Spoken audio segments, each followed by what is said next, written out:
Hi, we're in Cannes with the Marketing Academy. Cannes is the place where we celebrate all the wins, all the highs, how great everyone is. But you know, that sometimes can get a little dull. And the interesting stuff comes when you talk about what's difficult. At the Marketing Academy, we are known for having very real conversations, no ego in the room, and talking about how people feel and how they've navigated some of the tough stuff in their lives, along with the joys. So I'm really thrilled today to be joined by Caspar Lee for what we call a barefaced chat. Amazing. I'm not wearing any makeup. Yeah, no. I left the ego on the palette. Great. I have a ton of makeup, but not so much ego either. So you do so many things, Caspar. Tell everybody a little, I think everyone knows you, but tell them a little bit about what you're doing now. Yeah. So I was a YouTuber for many years, started in 2010 in my bedroom in South Africa. And then a few years later, realized I had to move somewhere where YouTube was a bigger thing and where I could meet other YouTubers and collaborate, because that's how you really grew a channel back then. And so I did that for many years, got a few million subscribers. And then I realized, like, as much as I love being a creator, there's such an opportunity in this market to build a company that I could then do for a lot longer, and I could learn more about how the other side of the business works. So I met this guy called Ben. We co-founded Influencer, and since then we've been just scaling the business, and we're one of the biggest influencer marketing companies in the world. And how many people now? We now have 140 people. Wow. And do campaigns with some of the biggest and best brands in the world, and partnered with all the major platforms. And yeah, it's been incredible to be able to go from being someone behind the screen, being someone in front of the screens, to now doing this and actually feeling confident, because in the beginning it was hard to make that transition. And then separately, I also have a management company with WME, and so we manage a bunch of creators across the world, and then a venture fund called Creative Ventures. And so it's kind of embarrassing to say I do that many things, but I'm only able to do it because I have incredible partners in each of the businesses. They seem related though. So if you learned all that stuff about the business, then you probably have a better sense of how to invest. Yeah, and it really helps actually. Also to see something at Creative Ventures, I'm like, okay, this could impact what we're doing at Influencer. Right. With MVE being a talent management company, it's so related to Influencer, but I also think they should be a separate business. I understand. So yeah, it's really helpful. Right. And you had success at such a young age. What was good about that, and what was difficult? Yeah, I mean, in the beginning, like my first 2 years, it took me 2 years basically to get to 1,000 subscribers, and so that didn't feel like success. That was like a lot of failure every day. When you compare how people blow up today, right, it's a whole different story. So I guess it kind of it felt like it happened slower, and so I was able to deal with it. Also, when YouTube, when I started YouTube, it wasn't that cool. And so even though I felt like I was doing well and I had a career, you would tell people, oh, you're a YouTuber, and they'd be like, what's your real job? And so there was never this kind of ego with it, which I think is good for a young person not to have. And then it also kind of came with a bit of imposter syndrome over time, especially as I wanted to transition into the business side. Just feeling like I'm in rooms that I shouldn't be in. Right. And I think when you're young, that's like normal. And I also think it's a good thing for people to have. If they don't have it, maybe they have an ego, or maybe they're just a psycho.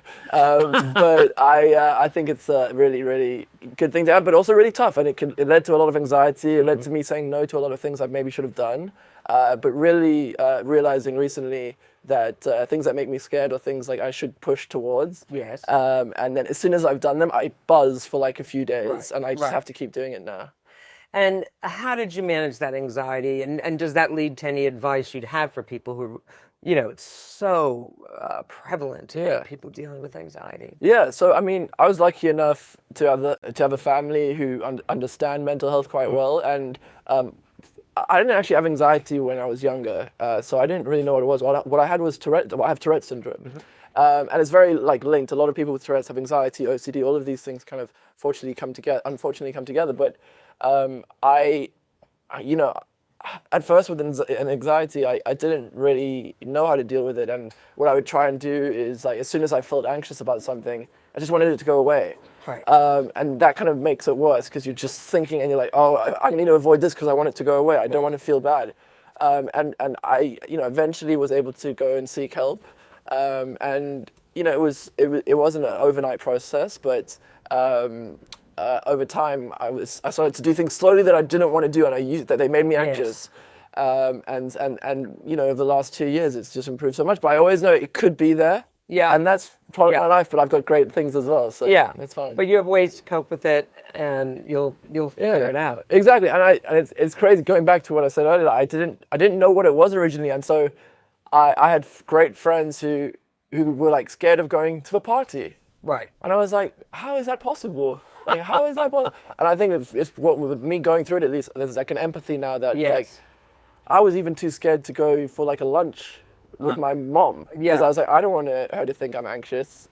Everything should be fine. I don't want her to be worried. Yeah. But as I said, like, she's an incredible person. When she saw it, she's like, obviously this is what I went through, and she told me about her life, and oh my I God, realized it's actually a blessing in disguise. Amazing to know your parents as people. Yeah. With all of those experiences that they have.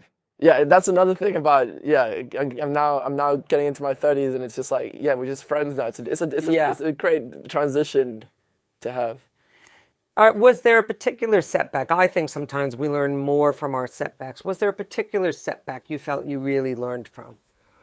Yeah, I don't know if there's one particular one. I just feel like every couple weeks there's something I have to deal with. And they're never things that affect me like too much negatively on a personal level. But having, the amount of stuff going on that I do, there's always going to be shit that comes up. Right.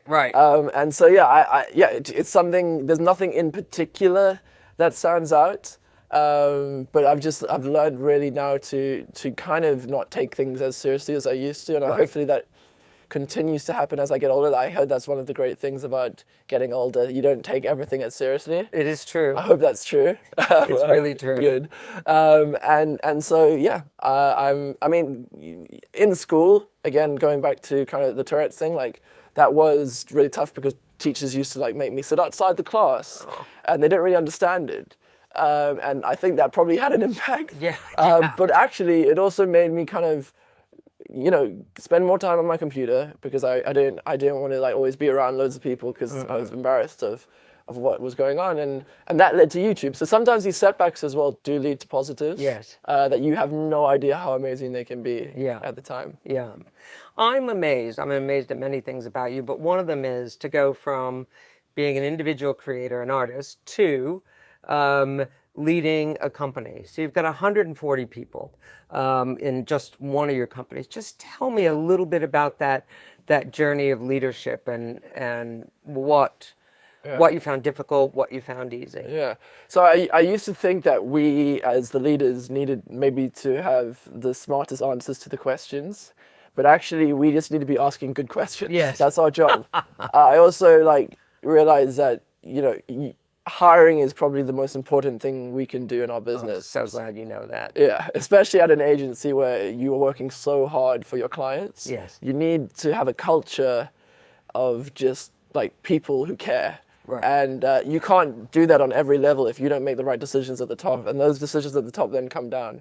And so, I really also learned the hard way of, letting even great people who are really smart move on to other places if they don't fit in your organization or in the right seat in your organization. So just literally dealing with that. And as a YouTuber, you're kind of taught to do a lot of things yourselves, but you from editing to uploading to filming and you can't do that in a business like this. So delegation, I've hopefully improved that.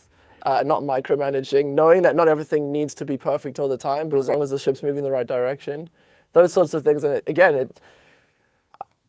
I think just asking people questions and then them coming up with incredible answers, and then that doesn't mean you don't just steal their answers and run off and say they're yours.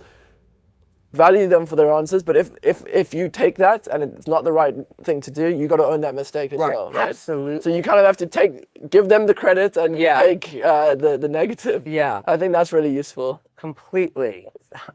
To have learned that, earlier in your career is amazing. There are founders who kind of never learn that, and then they end up selling the company because they've got to have somebody else who knows some of those lessons. Yeah. So Well, that's amazing. yeah, there's a lot more access to information like that out there now. Even things like this podcast, like you listen to great people all the time now. Anyone can. Yes. And not that I'm great, but the people on this podcast are great.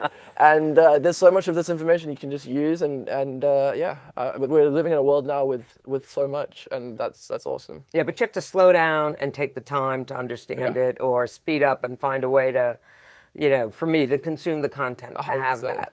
Yeah, and I sometimes also now starting to use like AI to record the whole thing. Well, yes. And then like write out a list of 10 things I need to remember. And so it's, but then you also have to be careful. Are you actually going to remember things if you're getting someone else, AI to do it for I don't you? know. I think having those summaries really help. And if you remember 1 out of the 10, Exactly. you do 1 out of the 10.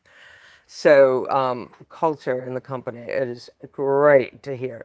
When maybe this hasn't happened so much, but when the team hits a snag and people are like, "Whoa, this is bad," how do you get them back on track? Oh, I mean, I try and kind of zoom out, I think, Right. is the main thing, and remind everyone like of situations that probably felt worse that maybe now in the past. And I think that's really helpful, like context. And so that took me a long time to realize, because I do get really, really stressed by things. And, I once had a situation, because I also have student accommodation in South Africa. And that's actually, it's a completely different business to what we're in, because we're actually, we have people living with us, especially young people. Yes. And there was a situation that was really difficult to deal with. And I remember being like, I just froze, anxiety happened, I jumped in a shower, I was like, this is the worst thing in the world. And then that gave me like the ability for other situations, because that was so tough to deal with. Everything else it's trivial, right? And so I think perspective, and especially in, the marketing industry, we're not heart surgeons. Right. Of course, we have a big impact on society, Yes. but it's important to remember that. Yeah, I can just imagine. We'll have to talk about. I used to run a small campus, and so some of those similar situations where it's personal, it's devastating. I was 23, running this campus. It's difficult. Yeah, and that's going back to like the stuff I used to say no to, and I kind of regret it a bit. But but because I was too scared that something bad would happen, and it's like actually, those bad things can really help you grow. And it's obvious and everyone says it, but like it's true. And why student accommodation? I mean, there's lots of things that you can do. Why that? Well, yeah, I'm an investor. I do venture, but I think property is an important thing to also invest in. And I had this opportunity to invest in this development, and I was like, which other student accommodation in South Africa would understand social as well as we do? And so I realized none would. So I was like, why don't we create this brand, which was going to just promote our product on social really well. And we did our first development. That was like 70 rooms. And now we have 350, some of which we develop ourselves. Yeah. But others, we just lend our brand and we run the buildings and we market them. And it's funny how like things like student accommodation, I don't know about the rest of the markets. I concentrate on South Africa. But in South Africa, no one knows how to market it. So you have that edge. Yeah. And it's a commodity, which is important. But if you have an edge in that commodity market, you're able to make sure it's full constantly and deliver value. So that's great. And when you look ahead, do you have your next moves planned? Does it evolve? Tell me how you... Yeah, no, it evolves. I really am just a fan of like A/B testing really quickly, and I honestly think one of the bigger mistakes people start doing when maybe they have some success is start to think like they know what's going to happen because something happened in the past. Obviously, use that experience. I'm not saying it doesn't count, but just be really humble enough to know that that might be a completely different situation. And the best way to try things now, if you can, and in the world we live in, is just to give it a quick test. And if it fails, move on. Right. And I think I learned that a little bit from investing as well. Obviously, you're going to have failures. But was there a strategy, for example, in like the 3 businesses that we talked about that are really connected? Were you joining the dots going, if I do this, it'll lead to this, lead to this? And do you have an idea of, how to scale those in the future, or what other businesses you might add on to that? Yeah, I think it's, in hindsight, I could easily say, yeah, they're all connected because of X, Y, and Z, but ultimately they were just opportunities that came to me and I'm open to. Yeah. And then the really good people who are driving those opportunities. And so, at Influencer, I'm not the CEO. Right. My co-founder is the CEO, and he should take the credit, and I hopefully have helped open many doors and been useful. And the same with the fund. I'm not the managing partner. I have someone who's incredible, and again, the credit's with him. And so, if I find, I don't know how, I don't have time right now for anything else, but in the future, it will again be like meeting the right person. Right. Can I help them? Can I drive value here? And is it connected to my world? And that's how it happens. So it's definitely not a huge strategy, but I guess when you summarize it like that, it is the strategy. It is. And with doing all of that, how do you manage what you might be interested in personally, what you're getting married next year? How do you see your life evolving so that you have the professional life you want and the personal life that you want? Yeah. I guess as it gets bigger, I think in the beginning it's hard to do both, but as things have started to get better, having a really good team and just knowing and kind of promising what you can deliver, and making sure everyone knows from the start what your job is, what their role is, and then, look, I'm not gonna lie and say like I can just like chill on weekends all the time and never pick up the phone, but I do my best, and like it's not always black and white, but I love golf. That's a really helpful thing in my life that gets me off my phone. But yeah, ultimately, actually, as things have grown, I have actually had a little bit more free time. Yes. Which is interesting. You've got great people. Exactly, and that when you can trust in those people and like not second guess every decision they make, you can have more time. Great wisdom. I'm so glad you shared that. Final question. Do you think at all about what sort of legacy you'd want to leave or what difference you want to make in the world? Yeah, ultimately, I just really want to kind of prove to creators that they don't need to be put in a box. There's like 50 million now. Only a very small percentage are doing it professionally. But I think that number is just going to grow more and more and more.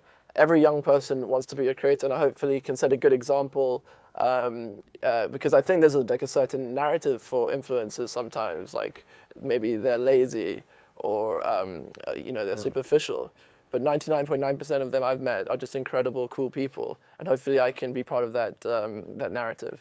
That's great. You've given me a lot of hope for the future of social, the future for creators, and that kind of bright light. Yeah, it's a big idea. Ultimately, I think they're all in the future actually going to be like, they're going to be a nurse, an accountant, a lawyer, or just a tennis player, right? Yeah. And they're going to be a creator too. Right. And so I don't think that the creator part maybe defines them. It's just a way to amplify what they're already doing. Amazing. Thank you for your honesty. Thank you for your energy. And it was great to do this. Great to meet you. I appreciate it. Thank you, Caspar.